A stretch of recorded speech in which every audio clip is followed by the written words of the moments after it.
Uma boa tarde a todos que nos ouvem, que nos acompanham através do YouTube. Como já me conhecem, né? Me chamo Joelane, sou enfermeira, trabalho também com as práticas integrativas e vamos falar um pouco hoje do assunto do mês, né? Estamos no mês de outubro, é um mês que é dedicado à prevenção, à conscientização do câncer de mama e também do colo do útero, mas nós iremos focar no câncer de mama. É uma data, né? O Outubro Rosa, ele é sempre comentado e trabalhado desde a década de 90, quando iniciou essa campanha. E até hoje, em todos os anos, no mês de outubro, se é trabalhada essa conscientização e prevenção, pois o câncer de mama ele ainda é o câncer mais incidente em mulheres no Brasil, né? A gente tem uma estimativa pelos dados do INCA, né, do Instituto Nacional do Câncer, nós temos os dados do ano passado, né? A última atualização foi feita o ano passado e através dessa atualização nós tivemos 18.361 casos de câncer de mama, sendo 280 homens. Desse número de 18.361 casos, 220 eram homens e os outros 18.139 foram mulheres. Então é um câncer que incide tanto no homem quanto na mulher, porém ele é muito mais constante nas mulheres. Homem desenvolve porque ele também tem glândula mamária, ele também tem tecido mamário, então também pode desenvolver câncer de mama, né? Então o autoexame, que é falado tanto em comerciais, na TV, nas mídias, não é só para a mulher fazer esse autoexame. Também o homem pode estar fazendo o autoexame, que é aquele toque, né, que você faz na mama, que a gente recomenda você colocar o braço atrás da cabeça, ou de frente para o espelho, ou deitado na cama, e começar a palpar a parte tanto do peito como da axila e do pescoço. À procura de quê? Vamos estar procurando o quê? Procurando caroços, nódulos, né, endurecidos nesses locais. Pode ser pequenos, grandes, independentes. Encontrou um nódulo, ele precisa ser investigado. Você vai fazer o autoexame, mas o autoexame, ele não, como é que eu posso dizer? Não isenta o exame clínico. O que é o exame clínico? É esse mesmo exame que você faz em casa, esse autoexame, você vai fazer com um enfermeiro ou com um médico treinado para procurar aquilo que ele precisa nessa região. Então, o exame clínico é feito no PSF, é feito no consultório médico, em que o médico ou o enfermeiro ele vai examinar a mama, ele vai examinar as axilas, o pescoço, à procura desses nódulos, né? Como ele tem um treinamento, então é recomendado que uma vez por ano, não só as mulheres, mas também os homens, façam esse exame clínico com um médico ou um enfermeiro treinado para isso, né? Para que ele possa investigar, para que ele possa palpar, para que ele possa fazer o exame e, se necessário, solicitar outros exames. Opa, que bom, né? Eu acredito, meu diretor, não sei se o senhor vai, nós já temos pergunta aqui, mas eu não sei se o senhor vai passar agora há pouco para a nossa doutora começar a responder às pessoas já. Mas eu quero dizer para você da seguinte forma, nesse exato momento, que você que está pelo YouTube, você pode assim já formalizar a sua pergunta, como nós já temos pergunta aqui, como é assunto tão atual, pertinente e de uma necessidade tão grande esse tema de hoje, que você poderia compartilhar para o maior número de pessoas que você pudesse na sua agenda telefônica, porque só sabe da importância desse tema que a gente está transitando com ele hoje, quem já teve um parente ou um conhecido que sofreu muito com esse tipo de problema. Então, olha, se você puder estar aí compartilhando, tá certo? E pedir até para as pessoas se inscreverem com um tema de grande importância feito esse, dê maior atenção. Pegue cada palavra em que for dita aqui e coloque em ação, porque assim você vai ter um dos cuidados maiores na sua área da saúde. O tema qual nós estamos hoje falando é sobre o câncer de mama em mulher, e o que mais me preocupa é que em homens também. Não é verdade, meu diretor? Às vezes a gente pensa que nós estamos livres disso, né? E aí a gente somos surpreendidos pela doutora de forma negativa, dizendo que a gente também corremos esse risco. Meu diretor, o senhor está rindo porque o negócio é sério, meu diretor. Ela vem dar uma informação a qual... Veio de um assunto não muito agradável, né? Para mim eu não achei não, viu, irmão? Aí o negócio é sério, viu? Dentro desse, enquanto o meu diretor organiza ali as perguntas que está sendo formalizadas pelos nossos ouvintes, e que sejam bem-vindas, tá certo? Aproveite esse tempo, porque não é em toda rádio, nem em todo programa que a gente tem atos feito esse, né? Então, nós pedimos para você também dar o seu like. Na hora que você se inscrever ou entrar dentro da nossa live, você aperta aí o joinha para que isso possa contabilizar de forma positiva para a gente. Porque se você entrar, sair e não fizer nada, é mesmo que você, fosse meu diretor, diria outra coisa. Mas é mesmo que você não está fazendo nada. Muita coisa, viu? Mas nós agradecemos você fazer isso por nós, tá certo? Doutora Zalaide, nós queremos fazer a primeira pergunta à senhora. E a pergunta é: o que aumenta o risco de câncer de mama? Isso é para homem e mulher ou só para mulher essa pergunta? Mais para as mulheres, né? Pois ele incide mais em mulheres. Então já foi. Mas vai valer para os homens também. Um dos fatores principais que aumenta o risco do câncer de mama é a idade. Né? De cada 5 casos, 4 foram de mulheres acima dos 50 anos. Né? De cada 5 casos, os 4 sempre aconteceram em mulheres com mais de 50 anos. Acontece com mulheres jovens, sim, mas é raro. O fator que mais incide, aumenta o risco é a idade. Por isso que é recomendado, né, que a partir dos 40 anos a mulher faça tomografia todos os anos ou a cada 2 anos.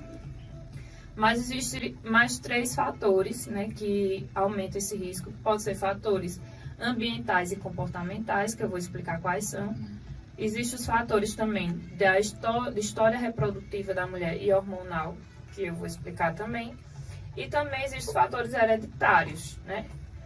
Pelos fatores ambientais e comportamentais, que é o que a gente fala para quase todos os tipos de câncer, o excesso de gordura, ele é um dos fatores comportamentais que aumentam o câncer, a incidência de ter câncer, a possibilidade de você ter câncer, não só de mama, como os outros também. A inatividade física, não faz nenhuma atividade física, sedentarismo, né? Ele aumenta demais o risco de ter câncer. A bebida alcoólica, né, também contribui. Exposição frequente à radiação ionizantes, aqueles profissionais que trabalham com raio-x ou com exposição a elementos químicos, né, geralmente caldeireiros, pessoas que trabalham com exposição a materiais químicos, né, e de radiação. O tabagismo, né, aquelas pessoas que fumam bastante, elas aumentam, e há evidências, né, de aumento de casos de câncer devido ao tabagismo. Existem até estudos científicos a respeito disso, né? Até as próprias carteiras de cigarro, elas orientam que esse hábito aumenta a chance de ter câncer, né? Mas, como eu digo a alguns pacientes meus, existe um momento da nossa vida que a gente não faz mais o que a gente quer, a gente faz o que a gente precisa, né? Porque é que nem criança, às vezes a criança diz, mas eu não gosto de tomate, eu não gosto disso. A gente, não, você não vai comer porque gosta, você vai comer porque você precisa. Então, não é mais porque eu não gosto de fazer atividade física, não, eu preciso fazer. Eu tenho que cuidar da minha alimentação, não, eu preciso cuidar da minha alimentação. Porque muitas pessoas querem ter um envelhecimento saudável. Quem é que quer ficar velho? Todo mundo quer viver bastante, mas ninguém quer ficar velho em cima de uma cama, dependendo de alguém. Ninguém quer estar doente. Então, isso requer um preço. E esse preço é plantado agora para que você venha colher depois, né? Sobre os fatores reprodutivos e hormonais que também contribuem para o aumento do câncer de mama, é a menarca. O que é a menarca? É o início da primeira menstruação antes dos 12 anos. Se a menina ela começou a menstruar com 9, 10 anos, então isso aumenta a chance dela desenvolver o câncer de mama, né? Que é uma menarca muito antecipada, precoce, isso, exatamente. O ideal é que seja dos 12 anos para cima, né? Quando isso acontece antes é preocupante. E muito depois? Já teve gente que já relatou que só veio menstruar já com 18. Todos os 2 casos eles precisam ser investigados. Nosso corpo, nosso organismo, o ser humano, Deus ele fez de forma muito, muito perfeita. E quando a Bíblia diz que existe um tempo para tudo, realmente existe um tempo para tudo. Verdade. Né? Quando o tempo excede ou é antes, nos traz problemas. Né? Não ter tido filhos também aumenta o risco de ter câncer de mama. Né? Primeira gravidez após os 30 anos também aumenta. É por isso que quando eu falo a questão do tempo, o tempo é importante, principalmente na vida da mulher. Né? A gente sabe que o homem ele produz esperma por anos a fio, mas a mulher ela tem um número reduzido, um número certo de óvulos que ela tem durante a vida. Então vai chegar um momento que eles vão acabar e a mulher vai entrar na menopausa, né? Então a gravidez tardia após os 30 anos também vai aumentar as chances de você desenvolver. Não é uma regra, não quer dizer que você vai ter, não, mas que aumenta o risco, entendeu? E o uso de contraceptivo hormonal, que é o estrogênio e a progesterona, que são hormônios femininos. Quando a mulher utiliza anticoncepcional, ela faz uso desses dois tipos de hormônio.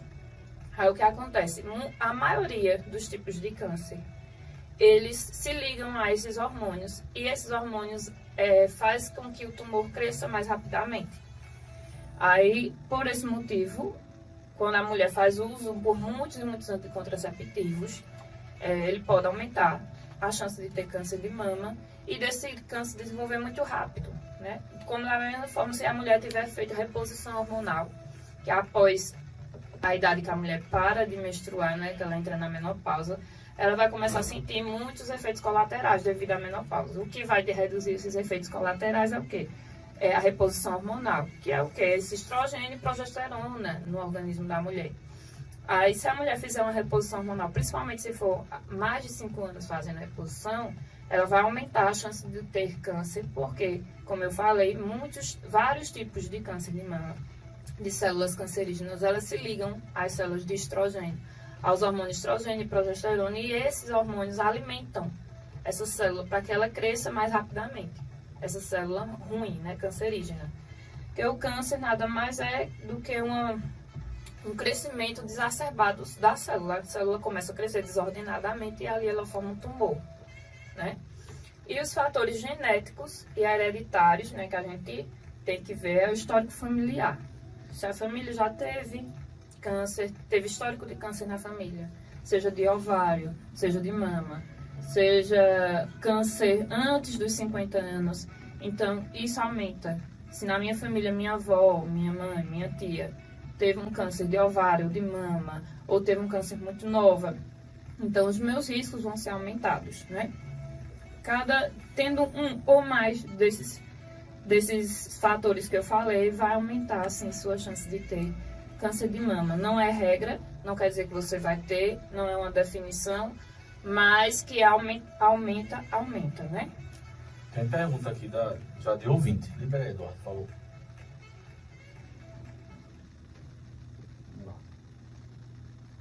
Ô Paulinho, faz o senhor pra você. Ô Paulinho, pergunta a irmã Joelaine, quando vocês estiverem conversando. Pergunta a ela se, que eu vi vocês falando agora, que ela vai falar sobre câncer de mama. Tudo de ela que eu queria saber se facilita mais para a mulher ter câncer de mama. É a que amamenta mais, ou é a que amamenta menos, ou a que não amamenta de jeito nenhum. E ela que eu quero tirar essa dúvida, viu? Ótima pergunta, já estava no roteiro para ser falado também. A amamentação, ela previne o câncer de mama. Quanto mais tempo a mulher amamentar, melhor, porque é uma prevenção para o câncer de mama. Se a mulher não amamenta também, isso é um fator de risco. Se a mulher não amamentou, ela tem as chances aumentadas de desenvolver câncer de mama. A amamentação, ela previne o câncer de mama, tanto pelo bloqueio dos hormônios, quando a mulher está amamentando, né, tem essa redução do estrogênio, da progesterona e o aumento da prolactina, que é o hormônio que produz o leite, quanto por tudo que a amamentação ela contribui para a perda de peso, para a saúde da mulher, para evitar não só o câncer de mama, mas até o de útero e de ovário. a amamentação previne. Né? Então, a amamentação só tem benefícios. Olha aí que coisa boa, tá vendo? Nossos ouvintes participando e tirando suas dúvidas. Então, isso é muito importante. A gente vê que cada detalhe é de utilidade de cada um da gente se prevenir cada vez mais. Às vezes também na alimentação, eu acredito que tem um fator de muita contribuição também na nossa saúde, né? Nós temos uma próxima pergunta aqui, doutora, e eu quero perguntar à senhora da seguinte forma. Como prevenir? A gente sabe que nós podemos, as mulheres ou homens, podem ser surpreendidos, né, por um sistema maléfico feito esse, dependendo de qualquer uma ação, né, mas a gente precisa saber como prevenir. Eu acredito que existem N fatores, de todas as formas. A prevenção, ela é mais fácil e custa mais barato do que um tratamento, né? É difícil. Mas se as pessoas souberem como prevenir, eu acredito que fica mais fácil da gente poder se submeter a esta fatalidade. Exatamente.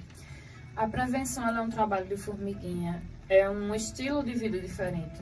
Não é eu fazer por uma semana, por 2 semanas e vai estar tudo ok. Não. Prevenir é para a vida. É desde o momento que você se conscientiza e inicia até o resto da sua vida. Então, como prevenir? Né? Prática de atividade física. Primeiro ponto. Né? Pouquíssimas pessoas, apesar disso estar sendo mais comentado, a gente vê muitas pessoas indo para academia, você vê muitas pessoas caminhando, você vê muitas pessoas andando de bicicleta, jogando bola, a gente vê. Só que existe um número muito grande de pessoas que não se exercitam de forma alguma. Não gosto de malhar. Faz outro tipo de atividade que você goste. Você gosta de jogar bola? Você gosta de andar de bicicleta? Você gosta de fazer caminhada? Você gosta de fazer trilha? Existe uma infinidade de atividades físicas, né? Então, é só escolher a que melhor se adequa à sua necessidade. Manter o peso corporal equilibrado. O sedentarismo, o excesso de gordura, ele é um perigo para a saúde em todos os fatores, não é só para o câncer, como para diabetes, hipertensão, uma infinidade de doenças, né? Então, manter o peso corporal equilibrado, adequado para a sua idade, para a sua altura, é o ideal. Evitar consumo de bebida alcoólica, de cigarros, né? Tá bom? Isso a gente sabe, eu conheço, né, muitas pessoas que se exercitam, mas que fazem uso de bebida alcoólica, que fumam. Então, assim, você fica meio que incompatível, é uma coisa contraditória. É aquele negócio de não limpar a bunda, né? É a mesma coisa, né? Você que vai no banheiro, faz as suas coisas ali que tem que fazer, depois veste a roupa e sai. É mesmo que nada. Vai ficar fedendo. Cuidado com a alimentação, né? Evitar embutidos, enlatados, frituras. Existem tantos alimentos gostosos, bons, prazerosos para a gente comer, que nos fazem bem, né? Todo alimento ele traz uma carga, positiva ou negativa. Você, olhando para o alimento, você já sabe a carga que aquele alimento vai te trazer. Né? Se você olhar para uma coxinha cheia de óleo, você acha que ela vai te trazer algum bem, a menos do prazer do paladar, né? Não vai te fazer bem. Enquanto tem frutas, tem legumes, é tão gostoso se alimentar bem, né? Se alimentar bem não é comer comida ruim, de jeito nenhum. Amamentar o seu bebê é um fator de prevenção, né? Cada vez mais, certo que a amamentação, como eu já falei aqui outras vezes, ela não é fácil, não é flores, né? O início da amamentação. Acredito que todas as mães que amamentaram, a grande maioria, passou por essa fase complicada, que dói, que é sofrida, que a gente se sacrifica, mas depois que a gente pega o ritmo, que a gente aprende a fazer direitinho, a pega correta, a amamentação se torna prazerosa tanto para a mãe quanto para a criança, e fora os benefícios que a amamentação vai te trazer. Prevenção de câncer, melhora no teu peso, no controle do teu peso, saúde para você, saúde para sua criança, é o melhor alimento do mundo. Então, a amamentação ela só tem benefícios. As mulheres deveriam ser mais incentivadas, né, a amamentar. né? Fora o custo, que é bem menor do que você está comprando fórmula. Ou um NAN, muito baratinho, Né? um NAN, pra você comprar e dar pro menino. Acaba Então, falir. é possível prevenir o câncer. E mesmo que se você fizer... mas se, às vezes tem pessoas que fazem tudo isso e teve câncer. Sim, não existem só fatores comportamentais e ambientais, como eu disse. Mas o que a gente pode fazer para melhorar, para evitar, a gente deve fazer. Só que eu disse que existem também fatores hereditários, né? Que contra a nossa genética, a gente não vai poder fazer muita coisa. A gente vai poder, sim, contribuir para melhorar, sim. Mas tem casos e casos, né, que mesmo assim a pessoa vem a desenvolver. Mas se você tem em suas mãos esse poder de evitar não só o câncer, mas tantas outras doenças que existem e que são até piores que o câncer, que as pessoas acham que não mais existe, né, você deve fazer. Você que a pergunta é meio, por exemplo, está falando de câncer de mama, né, mas só detecta que tem câncer alguma coisa no toque da mama, ou se não tiver nenhum nódulo, e mesmo assim a mulher pode ter o câncer sem ter nódulo no seio? Sim, sim.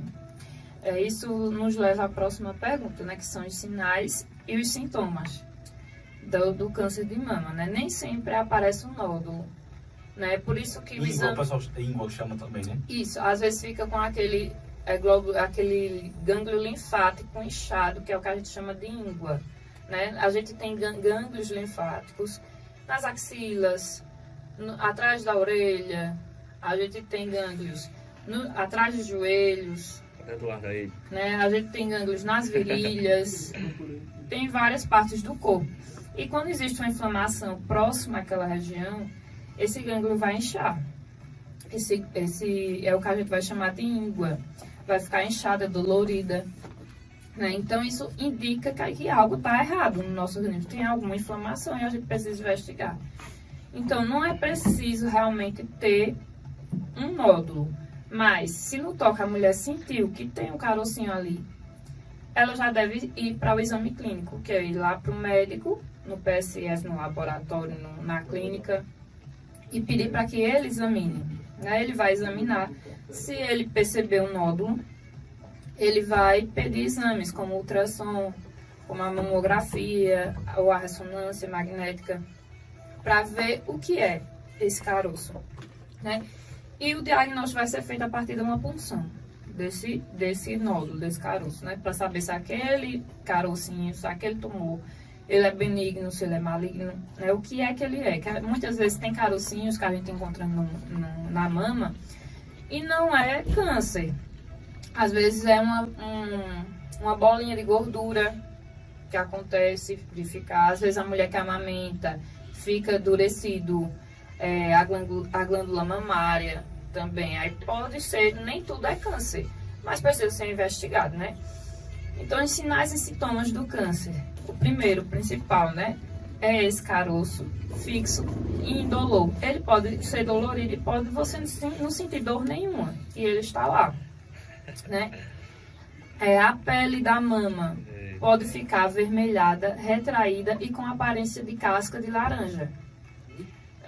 Quando você perceber, a mama está com a pele meio avermelhada, está retraída, como se fosse a pele meio engelhada naquela região, que não é normal. Você percebe uma alteração na sua pele, né? Não é obrigado ter todos esses sintomas, às vezes tem um e outro não. Aí, essa pele retraída com a aparência de casca de laranja, ela tem que também ser avaliada, tem que ir para o exame clínico, tem que mostrar para o médico, para o enfermeiro treinado, para que ele avalie, peça exames, para ver o que é, de fato. Alteração no bico do peito, ele está retraído também. Tudo isso são sinais de câncer de mama. Os nódulos, né, que pode ficar não só na mama, como nas axilas ou no pescoço. E a saída espontânea de líquido do seio. A gente sabe que se você apertar, estimular, vai sair um líquido. Mesmo que você não amamente, sai, é natural. Mas se esse líquido estiver saindo espontaneamente, sem que você esteja grávida ou amamentando, então é preocupante, né? A gente tem que ir para o exame clínico e, a partir daí, tomar as providências cabíveis para avaliar o que é.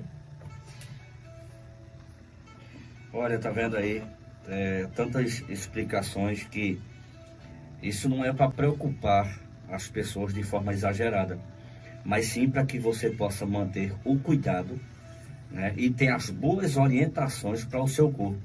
Apesar, meu diretor, que a gente sabe que as mulheres é quem mais se cuida, mas existem mulheres que ainda elas não têm essa preocupação, ou por medo, ou por vergonha de fazer esses exames. Tá tudo bem aí, meu diretor, com o senhor? Tudo bom. Tá? Eu vi o senhor se mexendo aí, se tocando. Ah. O senhor estava avaliando alguma situação aí? Tem alguma coisa aqui na minha...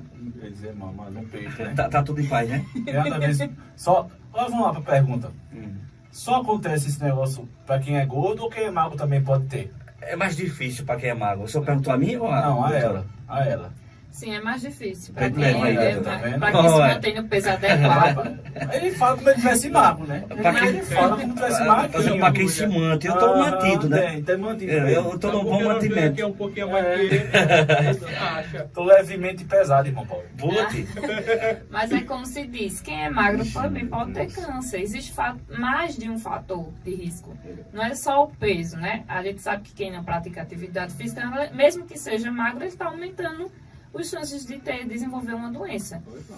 Até a alimentação, a forma que existem pessoas que comem mal, mas não engordam. E tem pessoas que comem muito e não engordam. Eu mesmo sou uma pessoa dessa. Eu também. Para engordar, só Jesus na causa. Né? Eu também. Tenho dificuldade para ganhar peso, então, da mesma forma, tem pessoas que comem muito, que comem besteira e não engordam. Não ficam com sobrepeso, mas elas têm, geralmente, quando elas fazem os exames, o colesterol vai estar elevado, as taxas estarão elevadas, mesmo que aparentemente ela esteja magra. É do mesmo jeito que tem muitas pessoas obesas que fazem a bariátrica. E disseram, e mostram os exames que estão as taxas tudo normal, mas que estão muito pesadas. É uma loucura. Passa por 2, 3 médicos. Tem no YouTube, um monte de gente relatando, tem esses famosos. Mostra os exames, as taxas normais, E ele acima do peso. e ela com 100 cacetada de peso. Não é uma loucura você. Mas ainda que as taxas estejam normais, né, você está acima do seu peso adequado, é perigoso, porque são células adiposas ali. As células adiposas, elas não ficam só na nossa pele, elas também ficam dentro dos nossos vasos sanguíneos. Né? A gordura visceral, que é uma gordura perigosa, ela fica nas nossas vísceras, ela fica nos vasos sanguíneos. Então, se essa gordura é como se fosse um cano, os nossos vasos sanguíneos é como se fosse um cano. Se você começa a jogar sujeira dentro do ralo, sujeira dentro do cano, que está transportando aquela água, o que vai acontecer? Ele vai começar a acumular e vai chegar uma hora que a água não passa, o sangue não passa. Então, vai aumentar o risco de você ter um infarto, de você ter uma isquemia, de você ter vários problemas. Então, não é só câncer que nós estamos falando, né? Essas formas de prevenir não é só para o câncer de mama, é para N fatores de patologias, N doenças que possam existir. Tem até uma pergunta aqui que pergunta qual o peso ideal para quem tem 1,50 m de altura, né? O peso ideal é feito através de um cálculozinho que a gente chama de IMC, né? Eu não me recordo agora como é que se faz o cálculozinho, mas o nosso diretor vai dar uma pesquisada ali. Aí nesse cálculo existe um parâmetro de gordura, uma porcentagem de gordura que é adequada e admitida para que a gente tenha no nosso corpo, né? O ideal é que essa porcentagem esteja entre 20 e 22 ou abaixo disso, de gordura, porcentagem de gordura no corpo, né? Até para as pessoas que treinam, que se exercitam, para que você tenha uma definição no corpo, é ideal que a sua taxa percentual de gordura esteja entre 16 e 17 para que você tenha uma hipertrofia. E eu acredito que também para você ter uma saúde melhor, essa porcentagem de gordura é o ideal para você ter. Se passa muito, né? Olha, o IMC é calculado dividindo o peso em quilos, na qual pela altura ao quadrado. Um exemplo. A fórmula é IMC igual a peso, que é a altura vezes a altura. Entendeu? A altura ao quadrado. E o resultado dele é dado como quilograma metro quadrado. Vou dar um exemplo aqui, vai falando aí. Ok. Então, através do IMC, você vai fazer o cálculo, vai ver a quantidade de gordura que é ideal para a sua altura, né? Se bem que existem outras formas de calcular, existe a questão da massa, da gordura, entre vários fatores, mas o IMC basicamente é esse, para a gente saber o peso ideal. Vou dar um exemplo. Aqui na calculadora, eu botei meus dados, né? 31 anos, Isso. a altura de 1,76 e o peso 130 que eu tenho. O resultado fala que o IMC é de 42 quilos por metro quadrado. Aí, de acordo com a Organização Mundial, eu estou acima do recomendado. Que meu peso tem que variar entre 57,3 e 77. Agora, eu, desse jeito, com 53 quilos, tá anêmico, né? Anorexo. Mas até 77 o peso ideal é na minha altura, sendo homem, até 77 quilos. Acho que até 80 tá legal. Para ajudar nosso ouvinte, faça o cálculo. Se ela quiser depois colocar o peso dela, né, ela tem 1,50 m. Ela tem 1,5 m, né? Falta, De altura, né? Minha mãe, 1,5 m. 1,50 m. Aí falta a idade e a altura Isso. da pessoa. Aí tem como saber. Para poder calcular o IMC da Neves, né, que é a nossa ouvinte que fez a pergunta. É a irmã dele. Certo. Precisa desses outros dados, né? Da sua altura, precisa da sua idade e também do seu peso. 50 e quantos quilos? Poxa, Eu você tenho- ganhou, né? Eu tenho 57 quilos e 1,60 m. Vamos lá. Olha, aqui fala que para a Organização Mundial da Isso. Saúde, fala que pela sua altura, seu peso e a sua idade, ele fala que você tem que estar entre 47 quilos e 63, é o máximo, Ótimo. para ser o padrão de saúde, assim, que eles levam. Até 63 quilos ela tá legal. Então a senhora está dentro do padrão. Tô dentro do padrão.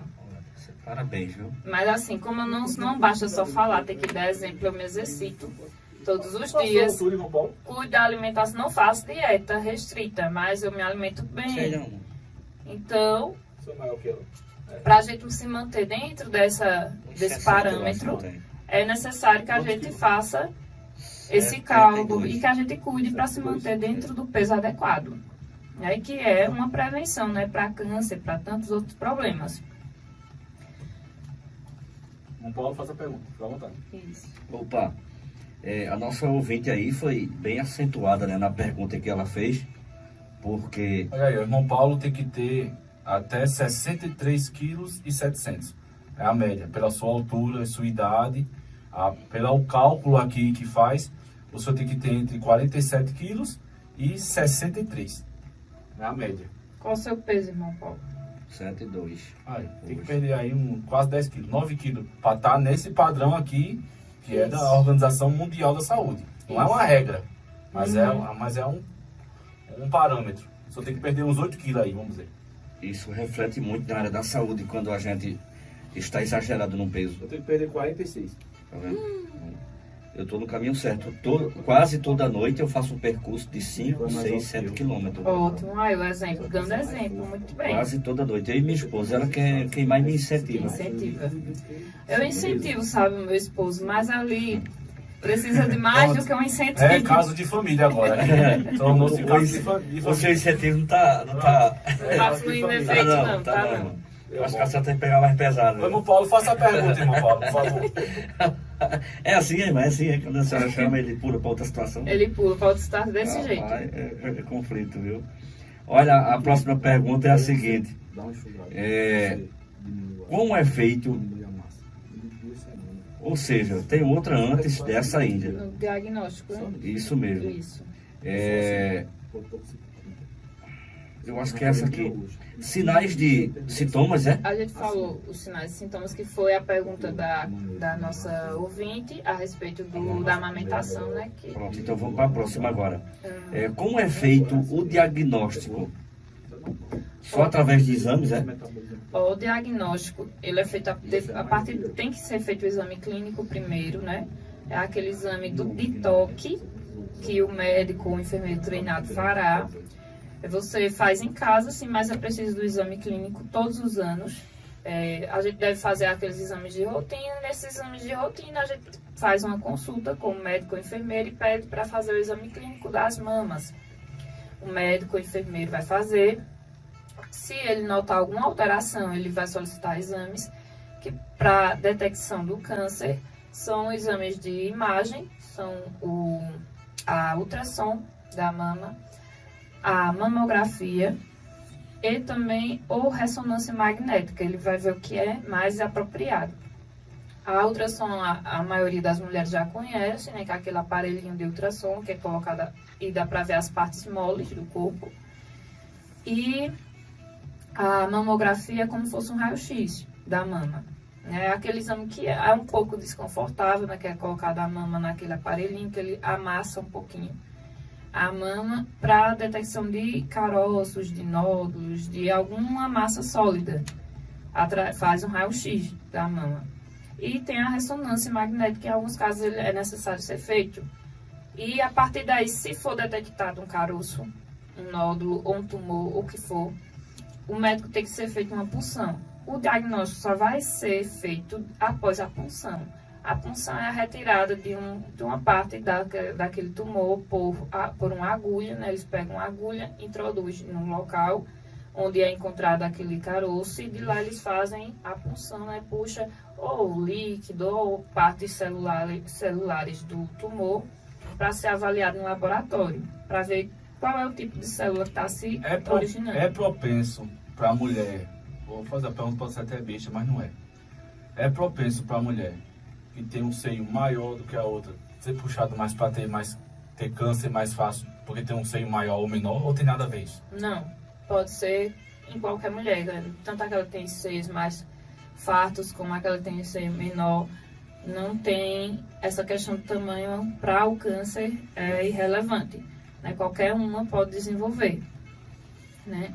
Então, é feito através da punção o diagnóstico. Se aquilo é uma célula benigna, maligna, se é um carocinho de gordura, se é apenas um gânglio inflamado, se é uma inflamação de outra ordem. Então, é através desses exames que é detectado. Segura o pensamento aí, para não esquecer aqui. A ouvinte que está falando no YouTube, ela passou os dados e aqui eu fiz. Aqui fala que para a sua altura, idade e peso que está, o correto pela a Organização Mundial da Saúde é você ter o peso entre 42 quilos e 56. No caso, a Neves, que está no YouTube. É para ela ter, no máximo, estourando 56 quilos. É de sair para baixo. Eu acho que se manter ali 55, tá legal.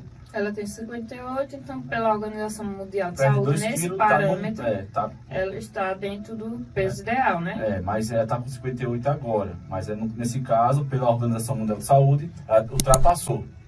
O correto é ela ficar até 56 quilos. O correto. Aí fazer uns exercícios e tal e vai baixar o... Lembrando que se você quiser ter um parâmetro mais específico para a sua situação, você pode ir a um nutricionista. E que ele vai fazer os cálculos todos, porque a gente sabe também que tem aquele falso magro, que apesar que ele está com peso ideal, ele tem muita gordura visceral, então precisa fazer aquele teste de biopedância para avaliar cada caso isoladamente, né? Isso é um cálculo geral que a Organização Mundial faz, mas ele é bem grosseiro, como se diz, é algo grosseiro. Para ser avaliado o caso teu em específico, é só um norte. Você precisa ir para um nutricionista para que ele faça as medidas, para que ele colete quanto é que você tem de gordura, quantos centímetros, ver se você é um falso magro, caso você tenha um peso ideal, mas você tem aquela pancinha saliente, né? Você tem dobrinhas. Então, ele vai fazer outros tipos de parâmetros para investigar se você realmente está no peso adequado para a sua altura e ideal para a sua saúde. Irmão Paulo, fica à vontade, irmão Paulo. Eita, Jesus. São preocupações de que nós devemos ter com o nosso próprio corpo, né? Existem pessoas que têm uma dificuldade muito grande de engordar, de ter um peso a mais, né? E tem pessoas que lutam pra caramba e às vezes não é fácil. No caso da Neves mesmo, ela sempre teve um corpo resumido. Calma, veja bem o que você vai falar aí, não há. E ela sempre quis, não. Veja bem o que vai falar aí, pelo amor de Deus. Fique tranquilo. Viu? E ela sempre quis ter um corpo maior, né? E aí ela, com a consequência do tempo, ela conseguiu a ter um peso mais volumoso. E aí ela deve de uma forma satisfeita. Mas a gente vê que, para surpresa positiva dela, ela não está tanto quanto. Se ela quiser ir perder 2 quilos, né, ela só vai falar comigo, a gente dá umas carreiras por ali. E isso é fácil de ser perdido, né? Não é tão difícil. O ruim é quando tem uma diferença, né, exagerada, né? Aí tá 20 quilos, 30 acima do esperado, né, do Sim, normal. aí o senhor fala apontando pra mim isso. Não, eu não apontei pro senhor não, eu só estou aqui olhou. falando no geral, né? Você só No precisa geral. perder quase outra pessoa.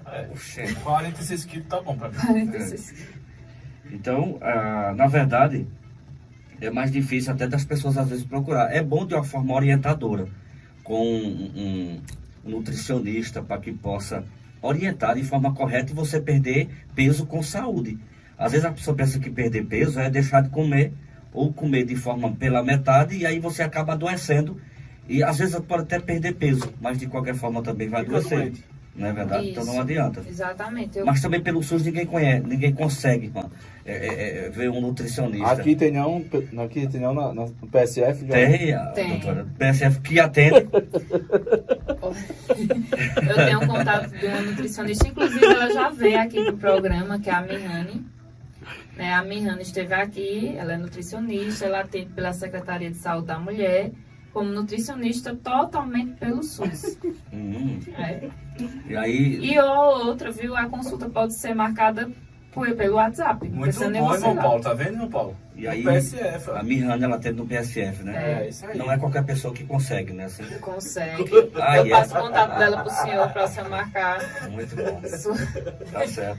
sua consulta. Eu vou parabenizar a senhora, se caso o senhor conseguir, eu vou dever uma recomendação sua, viu? Isso, e Contribui demais. pelo contato da Secretaria da Mulher daqui de Cupira, você tem acesso a nutricionista, fisioterapeuta, né? Você pode marcar até pelo seu WhatsApp. Olha E aí, é tá totalmente vendo, irmão Paulo? de graça. Olha aí, irmão Paulo.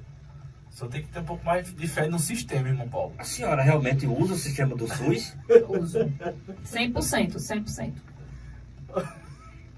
Essa doutora, quando vem aqui, ela surpreende a gente, sabe? Ela enriquece mesmo o SUS. Qual o acordo nisso aí? Porque eu sou desacreditado demais. boia. Rapaz, eu acho que aí tá sendo... Me inclua, viu? Se for honesto, me inclua aí desse... Mas vocês estão de prova, né? Vocês estão aqui no Além do Voto, vocês sabem os serviços ofertados aqui na Olha aí, cidade. tá vendo? Não é só basta procurar. Olha aí, tá vendo, irmão Paulo? Porque também não vão na sua casa, que já Olha é aí, demais, tá né? vendo? Olha, eu acredito Olha aí, que... irmão Tem Paulo. a última pergunta aqui, é mais futura. Faça a gente, última as pergunta aí, perguntas. irmão Paulo. É Faça. verdade. Isso. É mesmo assim. Estamos chegando já Olha, no fim, mas faça a pergunta. A gente sabe da seguinte forma, que quando a gente qualquer pessoa passa pelo período de um tratamento, né, a gente fica desmoronados, tanto psicologicamente quanto no nosso físico. A gente sabe o trabalho que se tem quando a gente causa uma perca. Por exemplo, simples, para que vocês que estejam aí do outro lado, vocês estejam entendendo a gente. Uma perca de liberdade alimentar. Não é triste, meu diretor? Oxe, é demais. Uma perca de liberdade alimentar. Você vê, é como minha mãe diz, ver com os olhos e comer com a testa. Você não tem condições sabe? Se você está realmente lutando pela saúde melhor, você não pode comer, como a senhora falou, aquela coxinha, né? Eu sempre classifico, né, de forma que eu não gosto de comer, já pela questão de saúde alimentar, eu classifico como esponja de óleo. Porque às vezes você sabe que aquilo retém todo o óleo que você come, e isso prejudica demais. Então, se vocês aí puderem fazer uma seleção do que vocês devem comer para a saúde, porque a gente comer de tudo que a gente gosta é muito bom demais. Ou não é, meu diretor? É isso aí. É muito bom demais. Agora, quando a gente tira, por exemplo, deixar de comer pão, é um dos alimentos que prejudica pra caramba.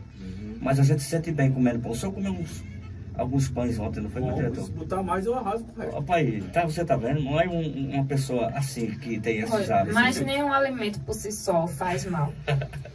O que faz mal é a quantidade. Você comer um pão, não vai te fazer mal.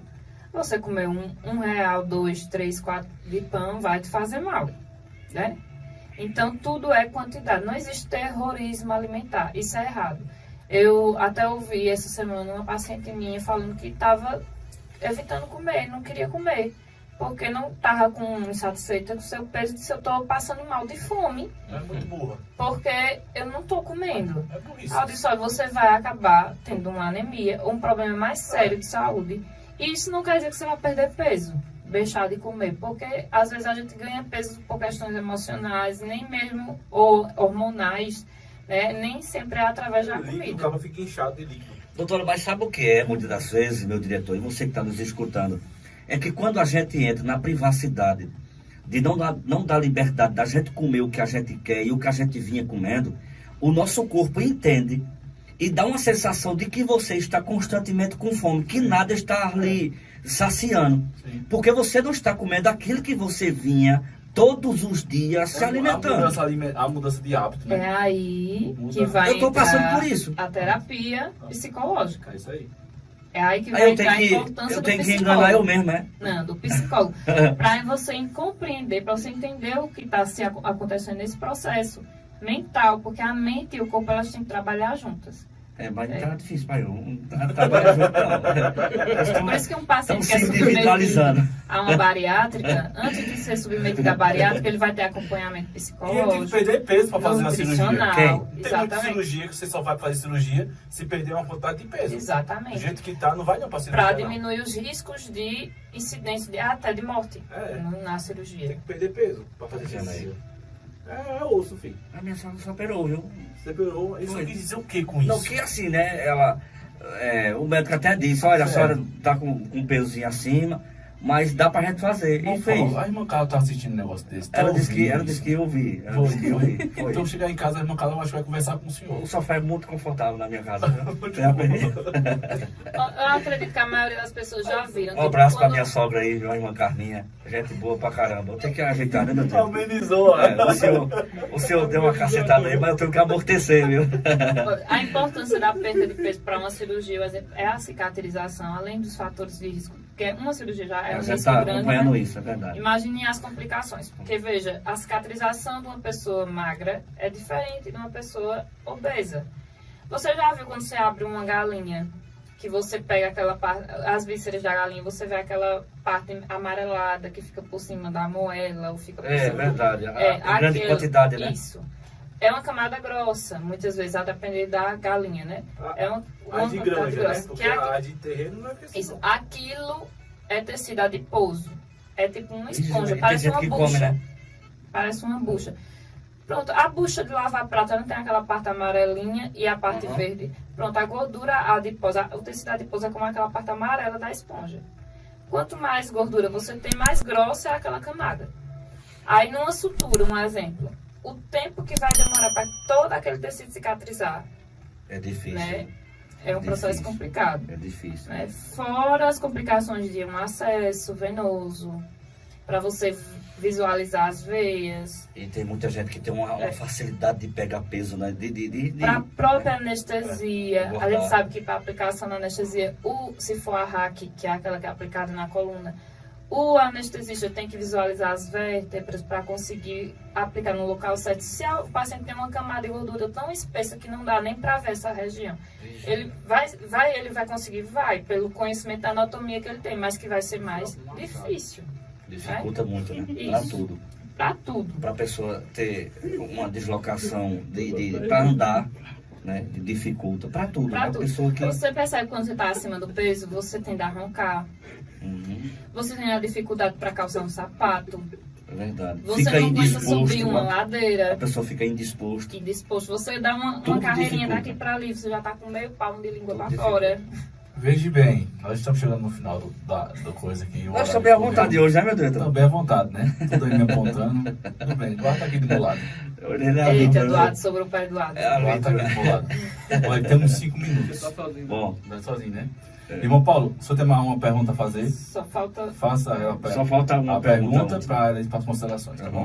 bom? Olha, irmã, a gente quando começou a tocar em algumas coisas, tá querendo expulsar a senhora. Ele do tá grupo. mudando de Ele assunto. quer estar sendo vegetariano, aí tá tudo todo. Agora ele tá. Tô lhe convidando, tô lhe convidando. Tá vendo que as palestras de saúde estão fazendo efeito na vida do Paulo? Quando a gente dá ouvido e é obediente e gosta da gente mesmo, Olha aí, sabe? Sempre dá um resultado interessante. para, quem tá querendo. Formas de tratamentos. Bom, as formas de tratamentos vai depender do estágio, do estadiamento do tumor, né? Isso, forma de tratamento já é quando a pessoa tem o diagnóstico de câncer. Quando o tumor ele está localizado, se chama in situ, né? O tumor está localizado apenas naquela região, como no caso do câncer de mama, ele está na mama. Ele pode ser... Tem várias formas de tratamento, mas o tratamento vai ser definido de acordo com o estadiamento. Ou seja, o local. Se ele estiver localizado, o tratamento vai ser um. Se ele estiver em metástase, que é quando o câncer ele já se espalha para outros órgãos, para outras partes do corpo, então o tratamento ele vai visar mais, não é mais a cura, quando o tumor já está em metástase, né? Não é a cura. Ele vai visualizar o tratamento, vai priorizar a qualidade de vida da pessoa, vai tentar dar o máximo de qualidade de vida dentro das condições do paciente e prolongar a vida da pessoa. Tentar prolongar e dar qualidade de vida, quando já é um tumor em metástase. Se for um tumor que está in situ, ele está estadiado, está num localzinho específico, né? Pode ser feito através de cirurgia para remoção do tumor, radioterapia, né, que é a aplicação de radiação naquele local. Tem a quimioterapia, que são os tratamentos sistêmicos. A quimioterapia, que é aquelas medicações que trazem todos aqueles efeitos colaterais desagradáveis, né, que a pessoa perde o cabelo, que a pessoa fica com enjoo, tontura, uma série de efeitos colaterais que a quimioterapia traz, né? Porque a quimioterapia, ela destrói as células cancerígenas, mas ela também ataca as células saudáveis. E é por isso que as pessoas sentem esses efeitos colaterais. Tem o tratamento com hormonioterapia, que o tratamento com hormonioterapia ele vai servir para inibir aqueles 2 hormônios que eu falei no começo, que é o estrogênio e a progesterona. Como eu falei, a maior parte dos tumores malignos da mama, eles se ligam a esses 2 hormônios e esses hormônios não alimentam essa célula para que ela cresça com mais facilidade. Então, o tratamento com hormonioterapia é para inibir esses 2 hormônios, né? Para que evite que o tumor se desenvolva e cresça. E tem a terapia biológica, que ele vai, como se diz, ele estimula o nosso sistema imune, nosso sistema imunológico, a atacar as células do câncer. Mas cada tratamento vai depender de que tipo de tumor é, qual local ele está, se ele está in situ, se ele já é metastático. Então, vai ser preciso avaliar cada caso, um caso, para definir qual será a melhor forma de tratamento, né? Se já tiver em metástase, como eu disse, é para aumentar o tempo de vida e dar qualidade de vida àquela pessoa, né? Para que ela viva e viva bem dentro das suas condições. E se for um câncer inicial, um câncer no seu estágio inicial e localizado, ele pode ser removido, ele pode ser tratado e alcançar a cura, né? Por isso, a preocupação de você ter um diagnóstico precoce, de você estar sempre fazendo consultas de rotina, de você estar fazendo exame clínico, de você estar fazendo autoexame, de você estar fazendo ultrassom, mesmo que às vezes o médico não te solicite mais, faça. Eu acredito que é melhor o excesso, nessa questão do excesso de cuidado, do que a falta dele, né? Como eu disse, a maioria dos casos, e o maior fator de risco é a idade, só que acontece também de pessoas jovens desenvolverem. Então, não é nada demais você, uma vez por ano, ou pelo menos a cada 2 anos, você fazer todos os seus exames, você procurar ajuda médica, você fazer um exame clínico, você se conhecer. A mulher, ela precisa conhecer o seu próprio corpo, porque a mulher que se conhece, na mínima alteração que tiver no corpo dela, ela já vai perceber, isso não é normal. Eu não era assim, né? Então, é importante o autoconhecimento.